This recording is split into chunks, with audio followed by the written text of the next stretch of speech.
Hey everyone, hope you guys are doing well. We're coming up close to the end of the school year. We're not there yet, so keep on pushing hard, finish strong.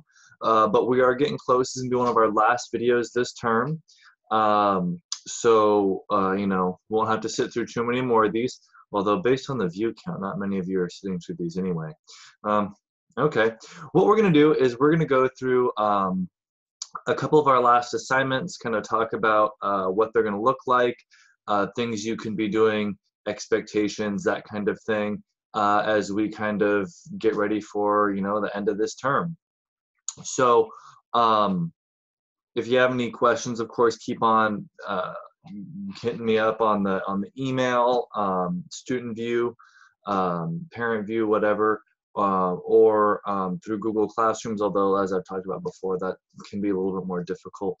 I hope you guys are looking forward to school ending pretty soon. You got, a week and a half more. But like I said, don't take your foot off the gas. Finish strong. Keep on getting those points.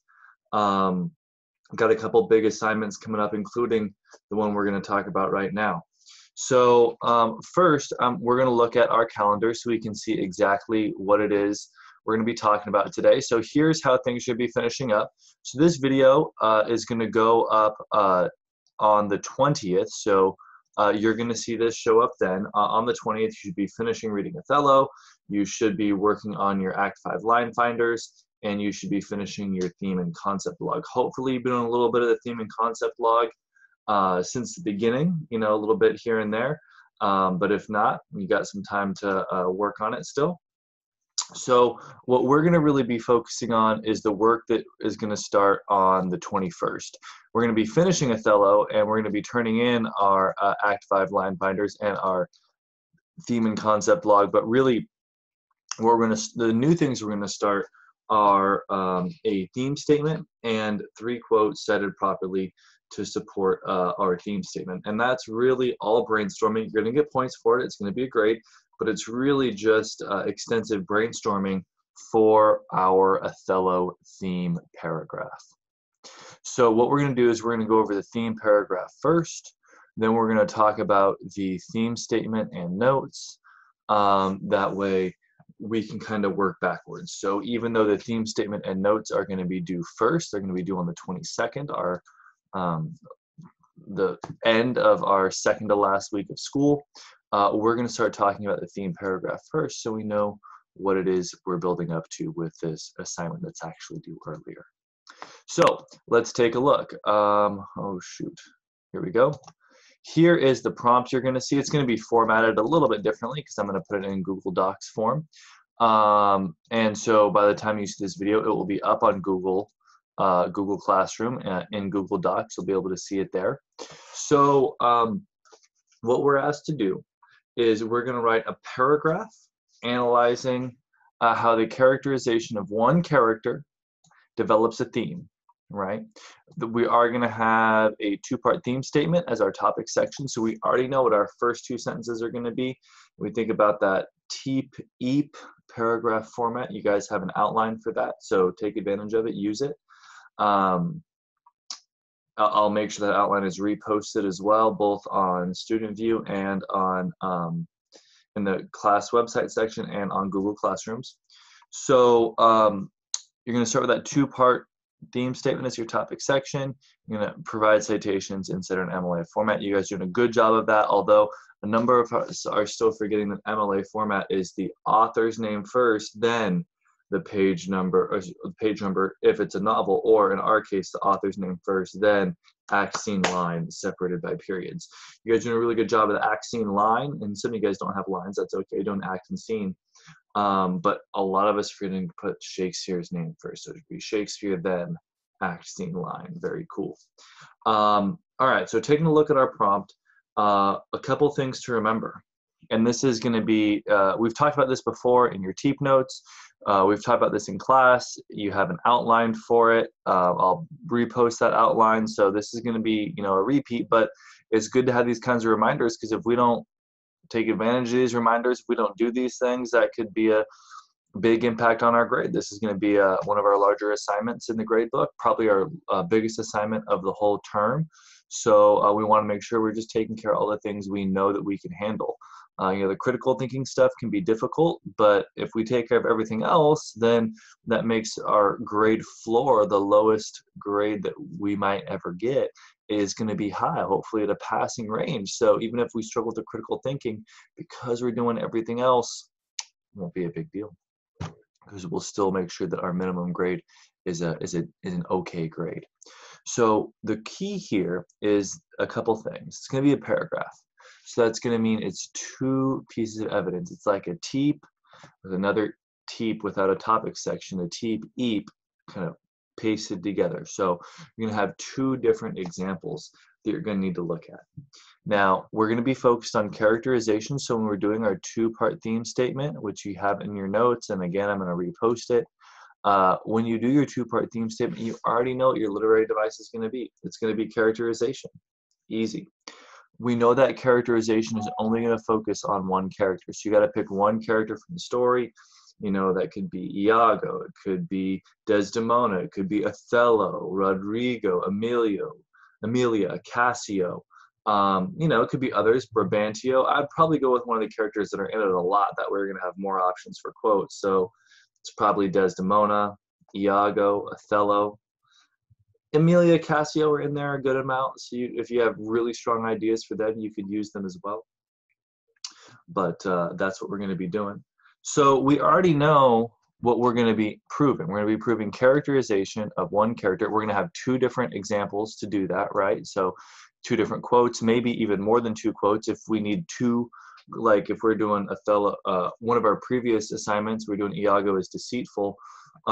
Iago, we have to show the 2 different ways, right? Deceit is when you're saying one thing and then it's really something else. So that's a 2-quote combo makes one example. So we may have more than 2 quotes, but we have at least 2 quotes to show those 2 different examples, right? To make a paragraph. But then, because it's that kind of TEEP format, it's a paragraph. Once we prove the characterization of the one character, this is going to be the first thing we're going to do. I'm going to put that. Do I know how to highlight on this program? Yeah, I do. Boom. I'm going to highlight that. That's the first thing we're going to prove. And then we're going to prove what we're saying about the theme statement. And this is going to be the second thing that we're going to prove, right? So this is going to be the first thing. This is going to be the second thing. Then we're going to give another piece of evidence because it's a paragraph. And we're going to do it again with that second piece of evidence. Prove the same thing again with a new piece of evidence. And make that second prove again of the theme statement because it's a new piece of evidence. So you have your theme statement formula right here. We know it's going to go in the literary device part right here. It's going to be a characterization, right? Characterization of blank, or characterizes Iago as blank. That's, or whatever character you're going to focus on. Then you're going to put your idea word here, right? So whatever your idea word's going to be, that's going to go right here.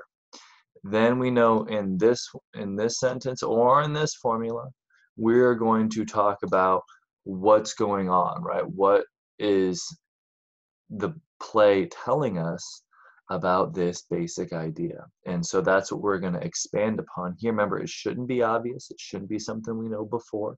Use your theme notes. Go over that cliche. Is it too obvious? So in our quotes, what we're going to want to do is we're going to want to be able to, when you're looking for quotes, your quote should have 2 things inside of it, and this is key. It should have this idea, which is, of course, based on whatever idea word, what concept word you're focused on, right? Jealousy, betrayal, love, just some really basic, almost cliche ones. Love's pretty cliche, although the way it happens in Othello, you could write a good theme statement and have it not be cliche. Anyway, those are going to be one of your idea words, right? Something like that, or something else, but something you see in the play, truth. And then what we learn about that is down here. So your quote not only has to be about that idea word and what we learn about that idea word, what we learn about jealousy, what we learn about love, what we learn about betrayal or trust. What we learn about those things needs to be in the quote, but also the quote has to do 2 things at the same time. The two things it needs to do is first, it's got to do that theme part we were just talking about, but it also needs to characterize the character that you list in your theme statement. So when you're looking for quotes, it's going to be really important. You're looking for quotes that match this up, that match up the characterization and what's going on about the idea word at the same time. If the quote doesn't do both those things at the same time, not going to be a good quote. Okay. So, and this brings us to our assignment. So what we're going to do is our theme paragraph, we just saw the prompt for, that's going to be due on the 27th. That's the Wednesday of the last week of school, right? Now, in our timed writes in class, we do a TEEP in like 40 minutes or less, half an hour. I think our shortest one was even 25 minutes. And this is basically just, it's shorter than 2 TEEPs, right?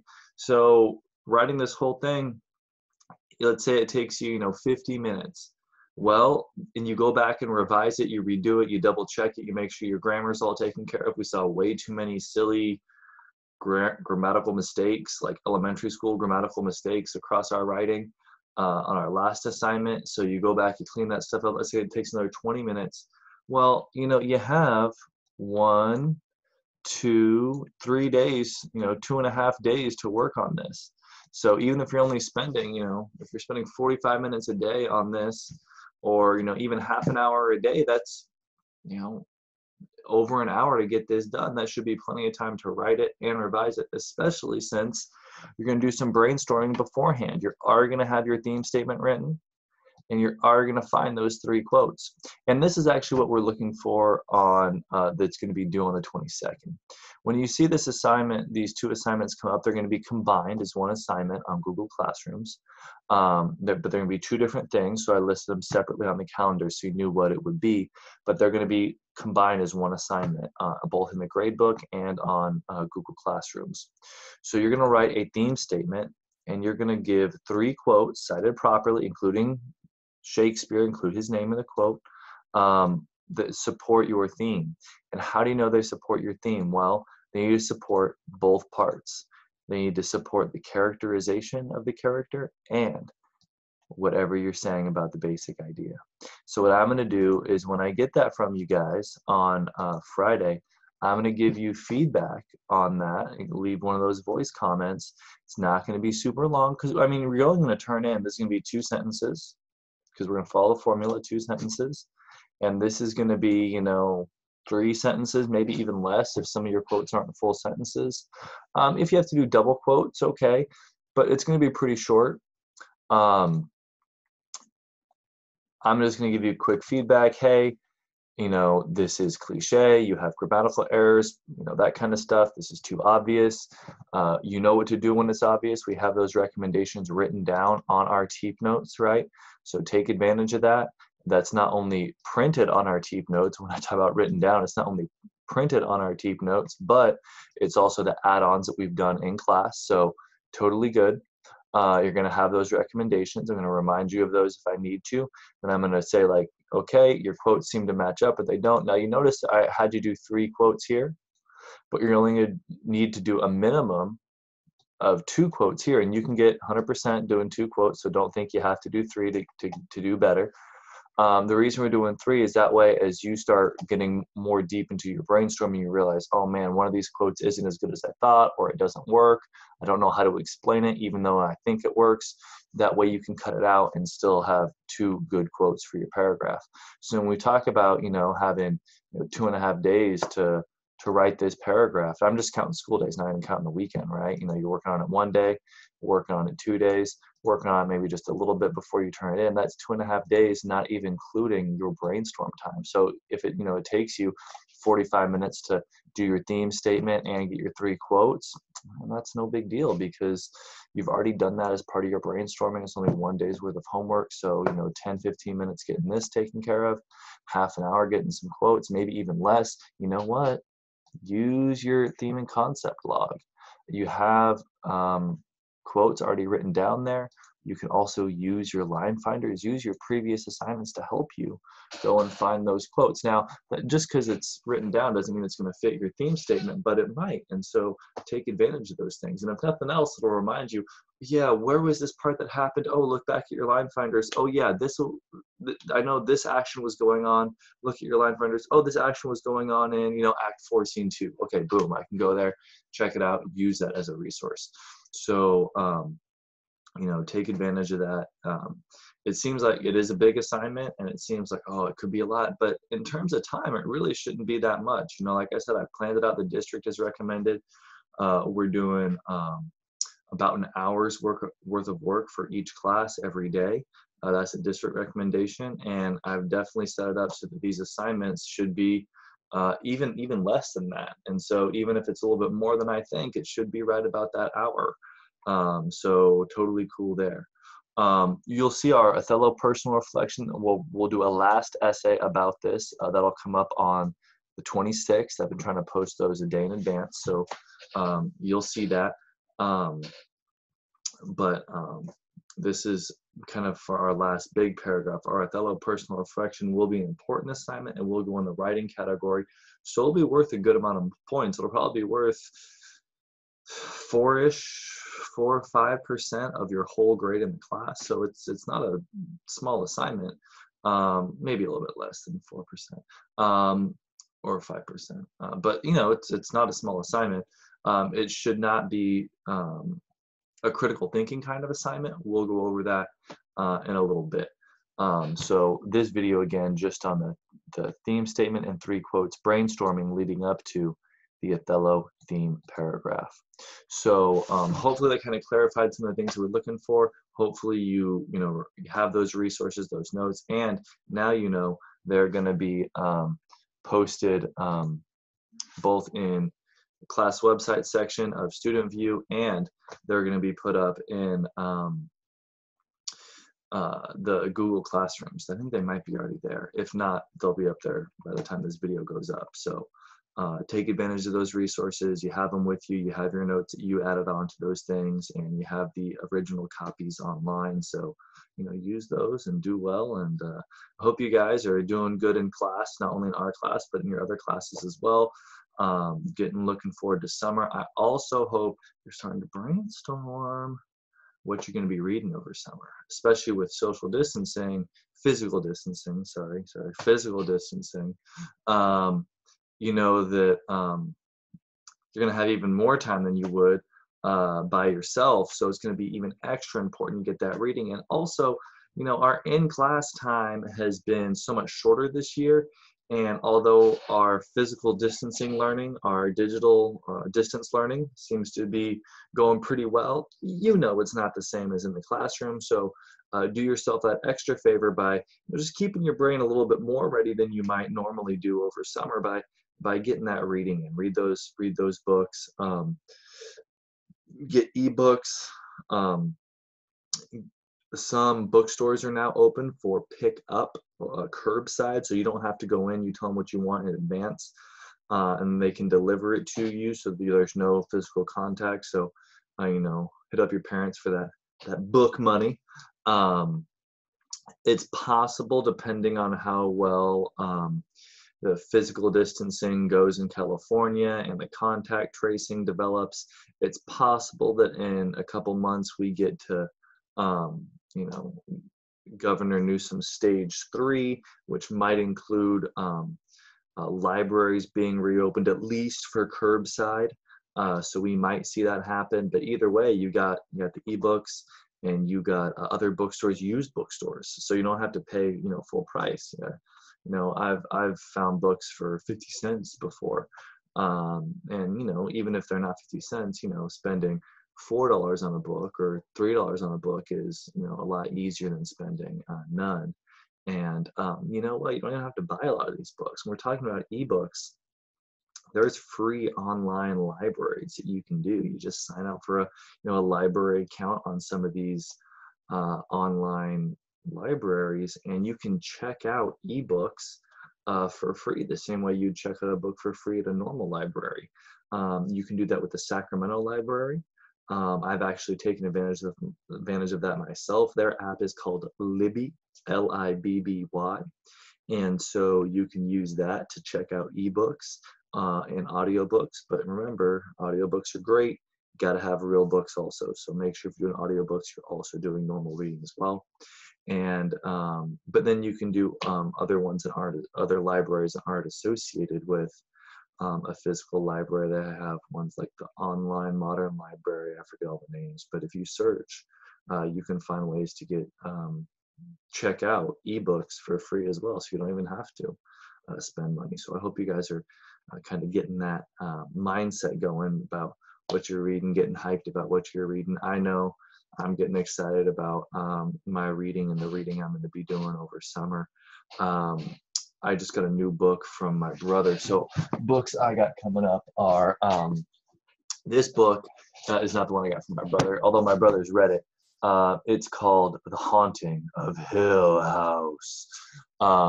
It's often cited as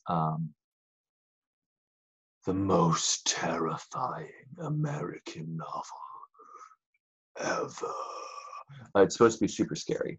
I'm not really into super scary most of the time, but I've read some Shirley Jackson before. I read her book. Do I have it here? Is it still in the classroom? It might still be in the classroom. Yeah, it's still in the classroom. It's called We Have Always Lived in the Castle. And I liked it. It was weird. Kind of creepy, but it was not like scary, but it was just definitely weird and like magic and stuff, and I really liked it. And so I was like, hey, cool, I'm gonna check it out.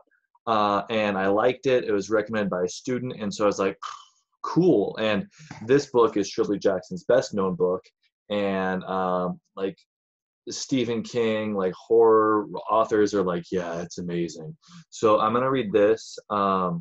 Maybe I shouldn't read it during physical distancing when I'm all alone. I'm frightened. Anyway, I'm going to do that one, I think. And then my plan is after that one, my brother just got me this. I had my birthday recently, so my brother got me this book. It's called Hume's Investigations into the Bogart Script. And I forget how to pronounce this guy's name. American writer.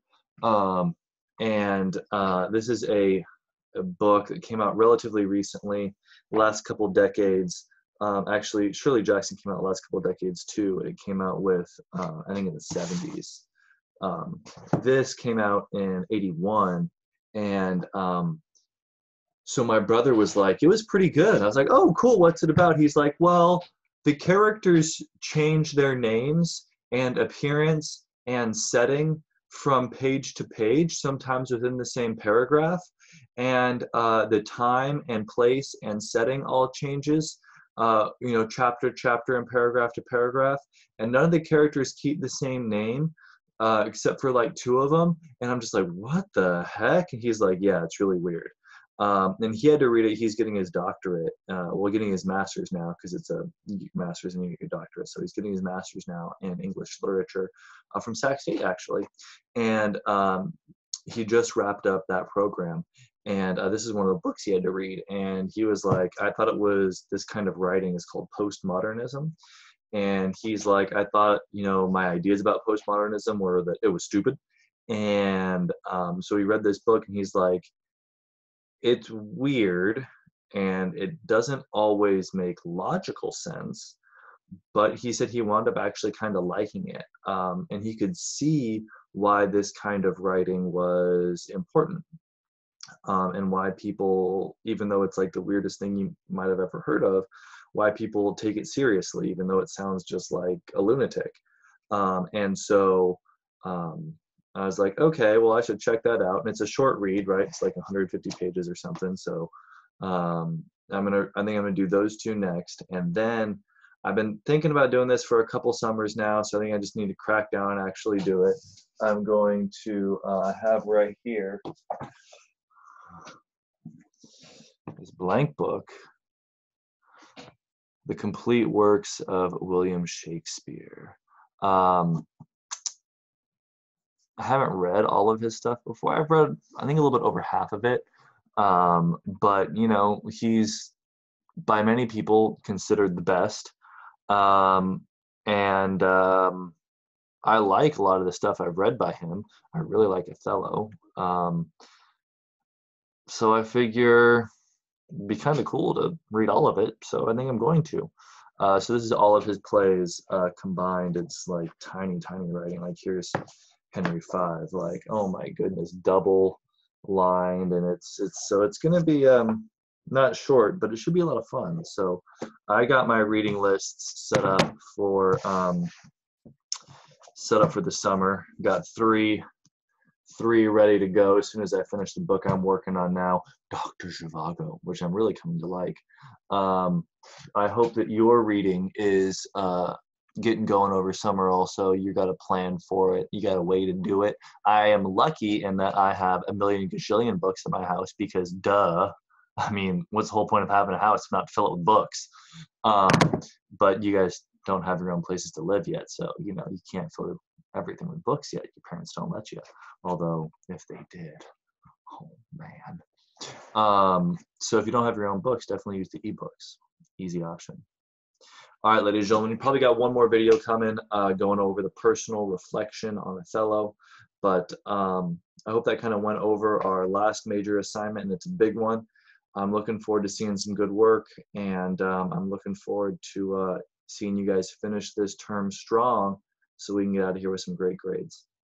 All right, ladies and gentlemen, I look forward to seeing you guys at least one last time. Maybe there'll be a bonus video, who knows? But I look forward to seeing you guys at least one last time before we get out of here and before we stop school for this year. I don't know what school's going to look like next year. We're being told we should be prepared for distance learning at the start of the school year, not because that's official, but because it's still an option. Looking at epidemiological models and research and what people who study diseases say, no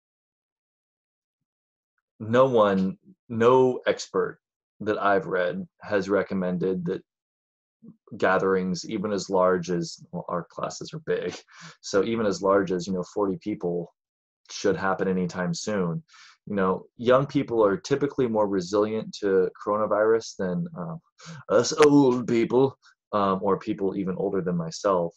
But it's pretty clear that young people can get it, and there's some really weird and kind of scary complications going on with even some people younger than you and people your age that we're starting to see, especially in New York's had a few cases, some really scary heart stuff and complications.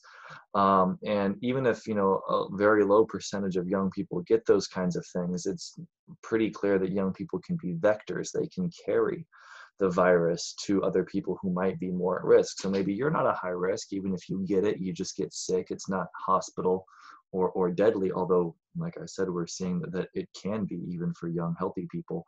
But it can, you guys, young people, even if they're not going to be very sick themselves, young people can carry it to people who might be sick or might be at risk for getting really, really sick, like, parents or grandparents or aunts and uncles. And so, if you think about how big our school is, we have almost 3,000. We do have like 3,000 people on campus during a normal day, so that's just a lot of people.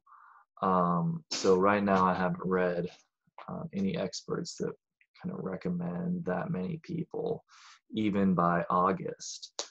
So maybe things will change, but in my mind, in terms of the health and safety of students, looks like, based on the research I've been reading and the expert opinions I've been reading up on from a variety of different experts from different schools, different institutions.